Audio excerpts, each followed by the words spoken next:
L'ADN, quoi, où et comment. D'abord, un peu d'histoire. Nous sommes en 1953. On sait déjà que l'ADN porte l'information génétique, mais on ignore sa structure. Rosalind Franklin, une des rares chercheurs femmes de l'époque, réalise le cliché de diffraction au rayon X de l'ADN, qui va aider Watson et Crick à élucider la structure de l'ADN. Ils découvrent la double hélice de l'ADN. On les voit sur la photo, devant leur maquette d'ADN. L'ADN, ou acide désoxyribonucléique, se trouve dans le noyau de nos cellules. On peut l'observer sous deux formes: les chromosomes, lors de la division cellulaire, ou un filament décompacté, lorsque la cellule est au repos.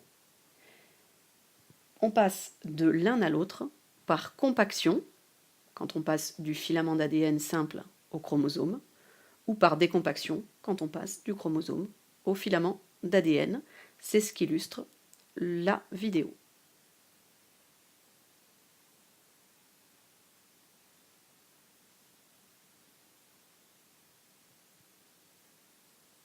On repère maintenant la double hélice de l'ADN. Quelques chiffres sur l'ADN. Le filament d'ADN mesure 2 mètres de long et tient dans le noyau grâce à son extrême finesse. Il ne mesure en effet que 2 nanomètres de diamètre.